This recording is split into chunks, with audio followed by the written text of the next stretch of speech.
नमस्कार, बहुत स्वागत है आपका एफएम न्यूज पर। मेरा नाम है अंकुर पांडे और चलिए रुक करते हैं खबरों का। नशा मुक्ति पर अपनी ही सरकार के खिलाफ बोलने के बाद अब उमा भारती ने अवैध रेत उत्खनन को लेकर मोर्चा खोला है। धौलपुर से मुरैना आते समय उन्होंने घड़ियालों के लिए रिजर्व क्षेत्र में वाहनों की कतार देखी तो अचरज में पड़ गई। इसे लेकर उन्होंने ट्वीट करते हुए इस पर रोक लगाने और सीएम से इस बारे में बात करने की बात लिखी है। इस मुद्दे पर नेता प्रतिपक्ष डॉक्टर गोविंद सिंह ने भी उमा भारती का समर्थन करते हुए मुख्यमंत्री शिवराज सिंह चौहान से भ्रष्टाचार पर लगाम कसने की मांग की है और घड़ियाल रिजर्व में रेत खनन को चुनौती बताया है। वायरल हो रहा है उस वीडियो में कांग्रेस कार्यकर्ताओं की वो कह रहे हैं कि चुपचाप इधर आ जाइए, नहीं तो बुलडोजर तो तैयार है और 2023 में हम आ रहे हैं और बुलडोजर चलेगा। महेंद्र सिंह सिसोदिया अभी तक कहते थे मैं सिंधिया जी का नौकर हूँ, चापलूस हूँ। जिसका कोई खुद की राजनीति में अहमियत नहीं हो वो इस प्रकार चापलूसी करने का काम करता है। अगर उनमें इतना साहस है तो अब होने वाला चुनाव है आगामी, उसमें आके हमारे पार्टी के नेता जयवर्धन जी के सामने चुनाव लड़के जीत लें, तब उनकी पता चल जाएगी कितनी उनकी हैसियत है। सर, पार्टी के कार्यकर्ताओं को धमका रहे हैं इस तरीके से। पार्टी को काम धमका, कांग्रेस के कार्यकर्ता ने कमजोर नहीं है कि उनकी धमकी में आए। अगर हिम्मत है तो बुलडोजर चला के देखें, पता चल जाएगा उनको।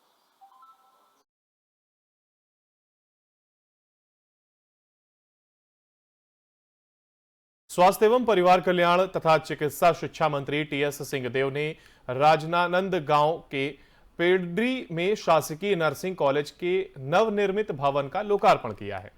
उन्होंने कॉलेज भवन का मुआयना भी किया। राजनांदगांव में नर्सिंग कॉलेज के नए भवन का निर्माण लगभग 13 करोड़ रुपए की लागत से किया गया है।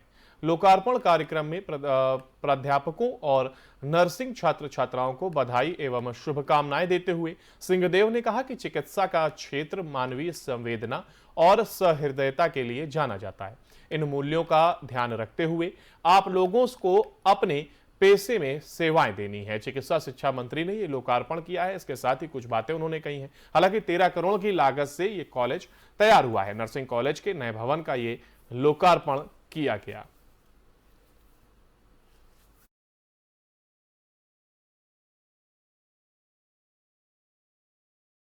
और नेता प्रतिपक्ष नारायण चंदेल के पुत्र के ऊपर रेप के आरोप लगने पर कड़ी प्रतिक्रिया व्यक्त करते हुए प्रदेश कांग्रेस प्रवक्ता धनंजय सिंह ठाकुर ने कहा कि नेता प्रतिपक्ष नारायण चंदेल के पुत्र के ऊपर रेप के आरोप लगे हैं।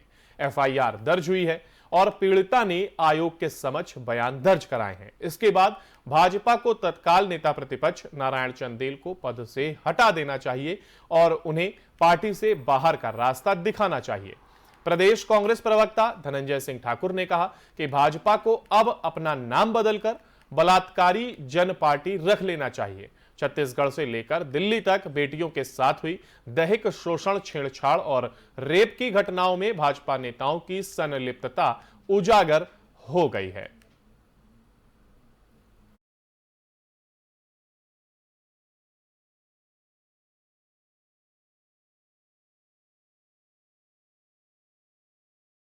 कांग्रेस के खिलाफ अपशब्द मामले में केंद्रीय राज्य मंत्री फग्गन सिंह कुलस्ते की अजीबोगरीब सफाई। बयान के दौरान एक बार फिर कुलस्ते ने अपशब्दों का इस्तेमाल किया। स्थानीय कार्यक्रम में शिरकत करने शहपुरा दौरे पर फग्गन सिंह कुलस्ते पर सफाई मांगने पर फग्गन सिंह ने निवास से कांग्रेस विधायक को फिर बदमाश कहा। कुलस्ते ने बदमाश शब्द के मायने बताए, जिसमें उन्होंने कहा कि बदमाश कोई बुरा शब्द नहीं है और केंद्रीय राज्य मंत्री फग्गन सिंह की ये सफाई सामने आई है और उन्होंने अपनी सफाई देते हुए कहा कि बदमाश जो शब्द है वो बुरा है ही नहीं।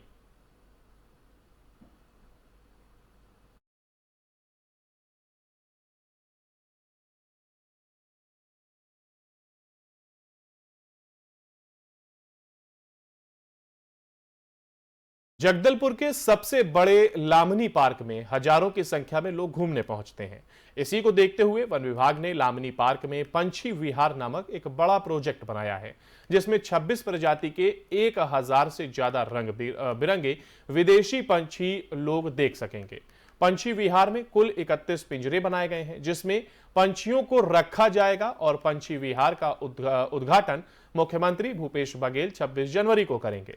वन विभाग द्वारा निर्मित लामनी पार्क में यहां आने वाले लोगों के मनोरंजन की सुविधा के लिए लगातार प्रयास हो रहा है और इसके तहत ही करीब 3 साल पहले यहां एक बड़े हिस्से में पंछी विहार का निर्माण शुरू किया गया था, लेकिन कोरोना संकट के कारण इसके निर्माण में देर हुई थी। पंछियों के देखभाल के लिए दो लोगों की हमेशा ड्यूटी रहेगी और एक डॉक्टर भी नियुक्त किया जाएगा। तो ये रंग बिरंगे पंछियों से चहकेगा ये लामनी पार्क, और जो यहाँ जगदलपुर में ये बनाया गया है, और पंछियों का यहाँ पर विशेष तौर पर ध्यान दिया जाएगा। कई तरीके की प्रजाति जो कि पंछियों की होगी, यहाँ पर आप उसका आनंद ले सकेंगे और रंग बिरंगे पंछियों से ये जो 26 प्रजाति हैं वो यहाँ पर लाई जाएंगी और पंछी विहार का ये उद्घाटन किया जाएगा। साथ ही साथ रंग बिरंगे पंछियों से चहकेगा ये लामनी पार्क।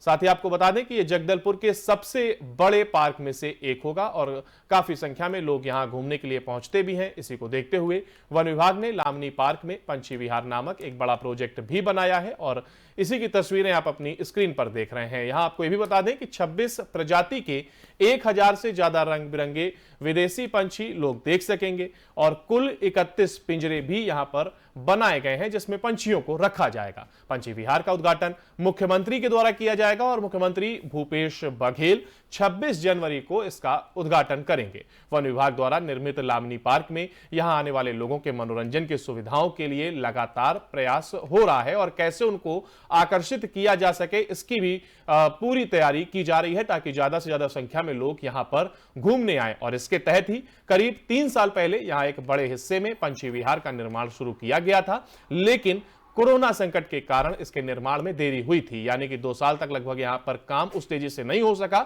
जिस तेजी से होना चाहिए था। अब एक बार फिर यह बनकर तैयार है और मुख्यमंत्री के द्वारा 26 जनवरी को इसका उद्घाटन किया जाएगा। पंछियों की देखभाल के लिए 2 लोगों की हमेशा ड्यूटी रहेगी और एक डॉक्टर भी यहां पर नियुक्त किया गया है ताकि जो भी पंछी यहां पर रहेंगे उनको किसी प्रकार की कोई दिक्कत ना हो, इसका भी पूरा ध्यान रखा जा सके। और इसी के तहत 26 प्रजाति के 1000 पंछी यहां पर रखे जाएंगे जिसका उद्घाटन यानी इस लामनी पार्क का उद्घाटन 26 जनवरी को सीएम भूपेश बघेल के द्वारा किया जाएगा। जैसे कि हमारे यहाँ जगदलपुर में पर्यटन के लिए लामनी पार्क बेहद ही सौंदर्य जगह है, तो वहाँ पे हमारे जो ऑफिसर थे उनके द्वारा एक कॉन्सेप्ट ये किया गया कि यहाँ एक पक्षी विहार होना चाहिए हमारे बस्तर रेंज में। उसी कार्यक्रम में लामनी पार्क में पक्षी विहार का निर्माण किया गया है। माननीय मुख्यमंत्री महोदय अभी 26 जनवरी में आने वाले हैं, तो उन्हीं के कर कमलों से इसका उद्घाटन किया जाएगा। और उसके बारे में आपको बता दूंगा कि लगभग 26 से 30 प्रकार के बर्ड जो है एक्जोटिक हैं, हमारे जो इस पे जो शेड्यूल स्पेसीज है उनको छोड़ के जो एक्जोटिक स्पेसीज हैं वो सारे बर्ड रहेंगे। उसके लिए हमारे 2 स्टाफ की रेगुलर जो नियुक्ति होगी, परमानेंट उनके देख रेख करने के लिए डॉक्टर्स होंगे। निश्चय ही एक बहुत ही आकर्षक का केंद्र रहेगा हमारे जगदलपुर के लिए।